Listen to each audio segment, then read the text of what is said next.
So guys, some really exciting stuff. Just around the same time as last year and every year before that, they are preparing to drop the spring update, which is going to pack a ton of new features.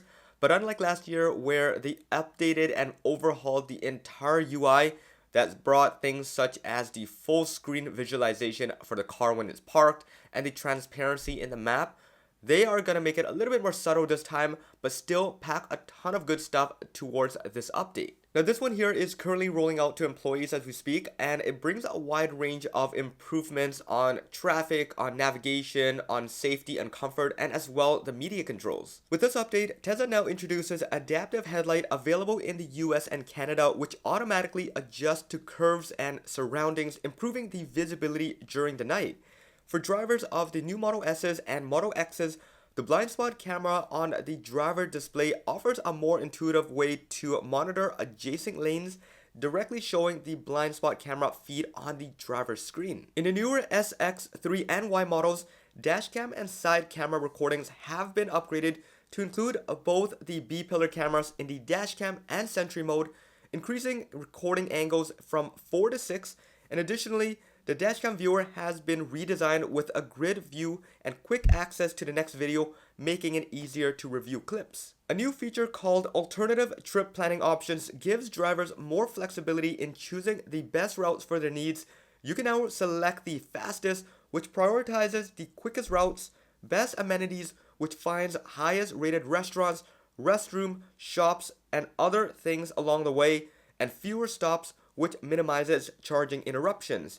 And when viewing a charging location, nearby restaurants, cafes, and shops are displayed at the bottom for the added convenience. As for the Cybertruck owners, a new comfort feature drive mode in autopilot ensures the vehicle automatically switches to a smoother, more comfortable drive when autopilot is engaged. Additionally, lane departure avoidance is now available to assist drivers stay within their lanes more easily. Owners of the Model 3, Model Y, new Model S's, and new Model X's will now be able to save the trunk height by location.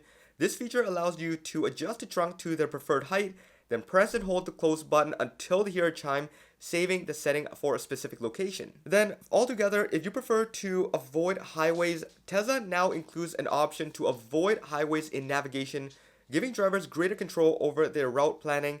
The update also adds the ability to switch keyboard languages, allowing you to toggle between different languages input methods on the touchscreen for multilingual convenience. Another helpful feature is the ability to keep accessory power mode on after exiting, enabling you to continue using or charging devices through USB ports, inductive charger, or low voltage outlets even after leaving your vehicle as long as the battery stays above 20%. Then for the media consumption side, there is several updates, including the ability to filter media search results by sources, providing faster access to content.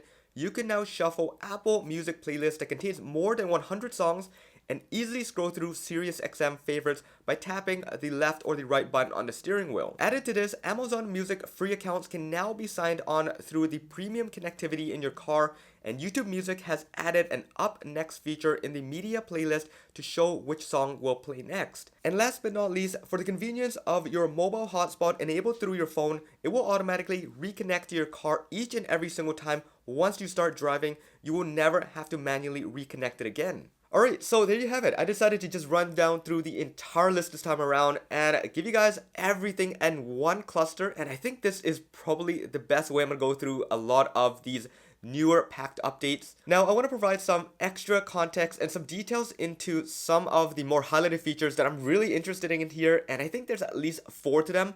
The first one is going to be the B-pillar camera, and this is going to be a great addition to safety. Now you're going to be able to capture all the vandalists out there, and you're going to get it at every angle and not missing a single thing. However, there's one point to note. It is unfortunately only going to be available for hardware 4 vehicles. Now, there's no really words as to why it can't be running on the older hardware 3 or even hardware 2, but I'm thinking that it has to do with the efficiency of the board being on the entire time, as well as the data from the sensor. This is probably not a good idea for one that is not as efficient, and running 6 cameras rather than just 4 just taxes the system too much and affects the battery. That's just my thought about it. I don't really know for sure, but we'll probably hear about it down the line in the next couple while. when we start testing it side by side. Then obviously the next exciting thing here is going to be the inclusion of adaptive headlights. That's going to be coming to the US and Canada, and I think this is going to be a really big upgrade that a lot of people have been able to enjoy in Europe, where you can leave the high beams on and it will adjust for the traffic all around you. But again, there's one caveat to that, and we really have to note it here, is that it's not going to be available for all cars, just selective vehicles. All this just means is the cars that has the physical hardware capable of it is going to get this update, and the ones that don't have the pixel count is not going to be able to achieve this. This is why you don't see the Tesla text on the wall when you play your light show on the Model 3 Highlands, and you don't see it on the Cybertruck as well. This is going to be the exact same reason we're not going to be getting this update on these specific vehicles. Now, then for the last two one, no negatives here. I really think that this is really great that Tesla is bringing it back, because this is not a brand new feature at all. This is the keep accessory power on. It got taken away a few months back because of safety concerns of things being plugged in and still active. Now, they rectified all that. It's finally coming back, and this is a lifesaver when you're really trying to camp in your car and have your phones and accessories charged. Then last but not least, this one is also a really massive one. I think this is gonna really solve a lot of people deciding and swaying away from buying premium connectivity for 10 bucks a month. You turn on your personal hotspot once and it's going to remember, and it's always going to connect as soon as you hop in your car. So instead of paying 10 bucks a month, you can use the rest of the data in your cellular plan on your phones. So yeah, there we have it. Although this is not the biggest update we've ever seen before, this does pack quite a bit of things that will make the quality of life enhancement that much better. It's going to improve the experience driving your car, everything within the car, and there has been rumors and speculations that they might be adding in a couple more features to the software as soon as it rolls out. Right now is on and rolling out to employees, and about a few weeks later it's going to be to the public build. Everyone's going to get it, and from this point until that, there's still a chance that they are going to plop in quite a bit of new features that we aren't shown on this list right here. Before we head out, I do have a question for you guys. Typically, I like to add this in, but if you were given a chance to pitch one feature that isn't already available on this list right here, what would it be? What would sway the engineers to prioritize and add the feature into this car before the software, the spring update, starts to roll out? I would love to hear that. Let me know in the comments below. But anyways, I will continue to keep an eye out on everything that comes up. So I'd love it if you guys stick around. Make sure you guys hit that subscribe button, that bell notification, and follow me on X at HeyJohnny. You guys will see things over there you wouldn't see here. And you guys can chat with me anytime, and I'll respond as quickly as possible. This should be it for this one. Hope you guys enjoyed it. This is John once again. Peace out.